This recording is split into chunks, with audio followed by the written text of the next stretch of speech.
What is going on, people of YouTube? My name is Kurtyoy. Welcome to another episode of the preview. We're getting closer to this game week 16, and I've got for you 12 players that you must get in your teams. First of all, as always, the goalkeepers come up.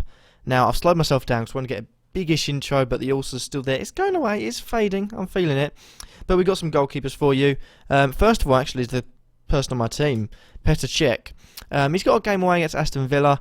Although Villa improved against Southampton, I feel like Arsenal hopefully will have too much. Even then, you are beating Stecklenburg to score a goal, but that's poor defensive-wise from Southampton. I feel like they're much more rigid and solid at the back, and also Petr Cech is on another class level compared to Stecklenburg. No disrespect to him, but Cech is just overall a better keeper. Moving on from Petr Cech, and the signs that I think that's a guaranteed clean sheet is another, for me, guaranteed clean sheet, and that is the person by the name of future number one, Jack Butland. Him, he had a good game against City, but you're looking at their recent games, you're thinking, clean sheet against Newcastle, Chelsea, Southampton, and also City, with the blip obviously being a Sunderland game. However, the red card would have played into their hands there, and that basically turned the game for me. And if there was no red card, then I don't think they would have conceded a goal. So it would have been 5 consecutive clean sheets. I think they're going to make it 6 games, 5 clean sheets, definitely. Jack Butland is a keeper in fine form and definitely showing that there isn't just one choice in goal, which is Joe Hart. He's showing that he can also play a pretty decent role as well. And considering West Ham away from home, I feel like West Ham without Payet will be easier to beat, but you've got to look at the fact that they're dropping like flies at the moment. You've got Payet out, you've got Lanzini out now, you've also got Moses as a doubt, you've got Sacco and Valencia both out.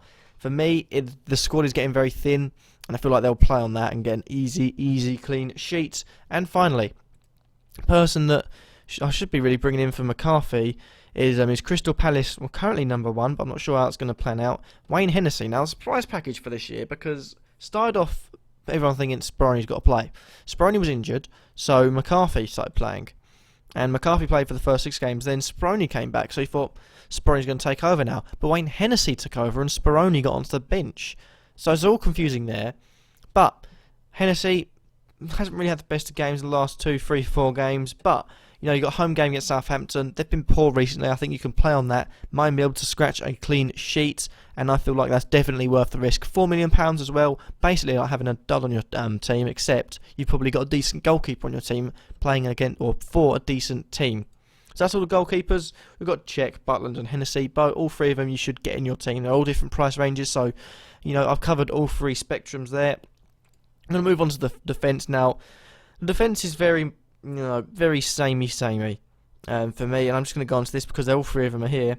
First up, we've got Toby A, but I've got him Toby Alderweireld. It takes up 3 lines, so his name is too long. But Toby Alderweireld, when he's not getting clean sheets, he's getting goals or assists. As you can see, he's got bonus points in the last 3 games, only 1 clean sheet in the last 3 games, but he scored a goal and got an assist as well. And to add to that, he has loads of clean sheets. Also, they've been strong in the defence, however, not so recently. 1 clean sheet in the last 6 games is not looking good for them, but home game against Newcastle, although Newcastle brought it to Liverpool, I feel like Tottenham are a much better organised team. I'm not saying they're a better team, I'm saying at the back they look sturdy, very, very sturdy. And I think against Newcastle they'll be able to win 2-3-0, so definitely worth bringing in your team. Toby Alderweireld, I've also got him in my team, so definitely worth bringing him in, definitely worth the risk on him.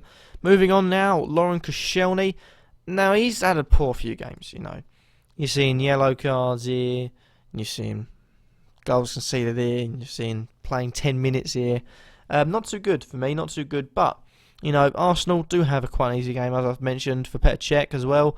Aston Villa away, should be getting a clean sheet, same reason as Cech, quality defender, maybe even pop in for an assist or a goal up the other end, because Villa aren't the best defensively, and that's been shown every single game this season, but Koscielny definitely worth your time. And finally, surprise package again from Crystal Palace again. Scott Dan is in there. Now, the reason I put Scott Dan in there is because he scored 3 goals. I think that's equal the most goals scored by a defender. I will have a look quickly just to see. Him and Martin. Martin isn't playing anymore, I don't think. No, Martin hasn't played in ages. He wasn't in my team. He's out of the team now. But scored 3 goals. Also looks set to get a decent game week. Home against Southampton. poor bit of form. Hopefully get a clean sheet. Definitely worth the risk. At 5.3 million, it's a decent little buy. If I had another transfer, I'd probably bring in for Evans. I get enough player in for McCarthy, but definitely should be at the top of your list right now. He's picking up points. He's picking them up fast. Fourth best defender. Definitely worth it. Moving on to midfield now. A few surprises in here. I'll get the middle row done. Start off with Arsenal. Again, we'll get Arsenal out of the way. And Mesut Özil, the Mesut Meister. As everyone else is dropping like flies, and you're looking at that and thinking, 7 injuries, or 8 injuries in the whole of the attack. It's ridiculous now. But Özil has stood strong and continues to get bonus points. Look at how many games he's got bonus points in. The middle, you got 5 here, you got 6 here, you got 5 here. But that is almost 10 straight games with bonus points. Pretty much doing a Jamie Vardy in the midfield role. Bit more expensive, definitely worth your time. He's looking on form at the moment, and if you don't get him now, you'll regret it. That's Özil done. Next, we've got another Palace player. I know I do like to give my own my Palace players a go this week, but Yannick Bolasie. When he's good, he's fantastic. When he's bad, it's like playing with 10 men. And I think if he has a good week, he'll cash in big time. Home against Southampton. They've been poor, as I mentioned. And if he does what he did against Newcastle, where he grabbed 2 goals, ran the game pretty much, definitely things will look good. He did just grab a goal against Liverpool. You see, he's grabbing the odd goal here or there, but I feel like this could be the game week where he just shows his class again. Like the Newcastle game, he will torment them dreadfully. I feel like he's definitely worth your money. 6.1 million as well, quite cheap. I think he might have gone down. Yeah, he's gone down. So he's gone down for his original price. Definitely worth having in your teams though. And lastly, another Stoke player. And just quickly mention, I was tempted to bring Toby Alderweireld out and bring Glenn Johnson in because he's grabbed a few assists this season. Grabbed 2 himself, and the most in all of the Stoke defenders. Also clean sheets wise. So if you're looking for the double pairing of using a wild card and you're maybe looking to get rid of another defender, free up some extra cash. 5 million. Glenn Johnson, been poor recently or in recent seasons, but looking good this season. Now, lastly, Xherdan Shaqiri. Yeah, I know it's a risk. It's maybe his impulse, but if he plays like he did last week, he will show how much of a class player he is. And you're looking, thinking, he's only done it against Norwich where he grabbed an assist, but he's definitely worth your time. For the simple reason, if he plays like he did against City, as I was saying, he's going to be world class, unstoppable. And considering Stoke have West Ham away, West Ham are looking quite good in the defence, so a world class performance like that will tear any defence apart, even a shaky-ish West Ham defence. Following on from that, we've got the strikers, and of course, who else is going to be up there? Who else is going to be up there except Deeney, Andy Callow? And I've said, the best thing to look at is goals scored. And then you'll see how much of a 2-man team Watford have been this season. People are saying Leicester are hinged on Vardy and Mahrez. The whole team is coming together. Admittedly, Gomez has been a huge part of that. But without Callow or Deeney, I feel like they lose a huge part of their team. And that will hurt them a lot more than I think Vardy and Mahrez for Leicester.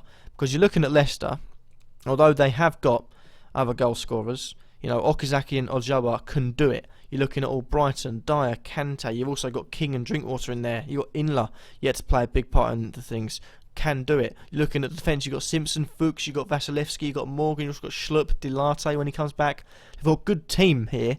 They won't do as well, but they're not as hinged. If Watford lose their 2 strikers compared to Leicester losing Mahrez and Vardy, Watford will suffer less. Watford will suffer more, sorry. For me, definitely worth in Ighalo and Deeney. If I didn't have Lukaku in such good form, then definitely I'll be bringing in old Deeney. But as I mentioned, Lukaku, how about Romelu Lukaku? He scored in 5 straight games. He's thinking, I've seen what you did, Vardy. I like that award. I don't think you're going to have it for long.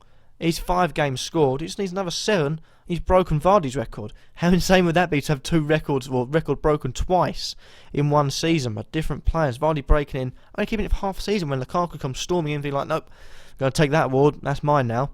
But Lukaku's definitely worth juggling in there. Simple reason, he is a beast and he's on fire. And finally, we're looking at, again, a bit of a surprise. I was surprised everywhere this week, but I'm going to go with Wilfried Bony. he's not had a very good season. I mean, you're looking at the fact he scored 2 goals against Bournemouth.